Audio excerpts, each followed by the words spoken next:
मुख्यमंत्री महोदय, आमच्या सातबारा उतारावर आमचं नाव होतं, आमच्या वडिलांचं होतं, आजोबाचं होतं. आज सिडकोकडे जमिनी दिल्यानंतर आम्हाला मिळालेला 12.5% परतावा हा आम्ही लिझियात भाडेकरू म्हणून त्या ठिकाणी गणला जातो.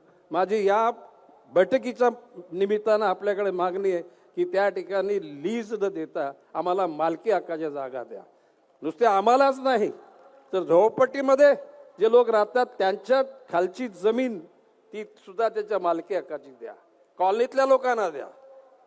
किंबहुना आता सिडकोचा कारभार मुख्यमंत्री साहेब पुरे झाला, आता का सगळं संपलेलं आहे. मधल्या काळात बिल्डरला जितके भूखंड द्यायचे ते भूखंड दिले, ज्यांचं उखल पांढरं व्हायचं त्यांचं झालेलं आहे.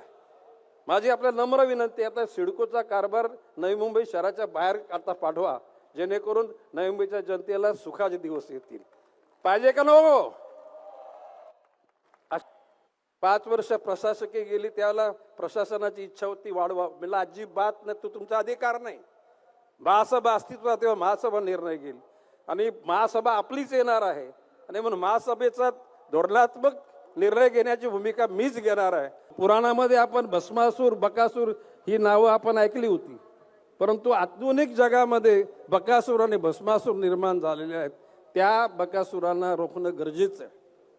जर का इतका FSI जर वापरला गेला तर तो या नागरिकांच्या जीवनाला अंधारात ठेवणारा असेल. माननीय मुख्यमंत्री महोदयांना विनंती करीन, आमच्या शहराला जो विकास करण्याकरता FSI गरजेचा आहे तेवढाच आम्हाला पाहिजे.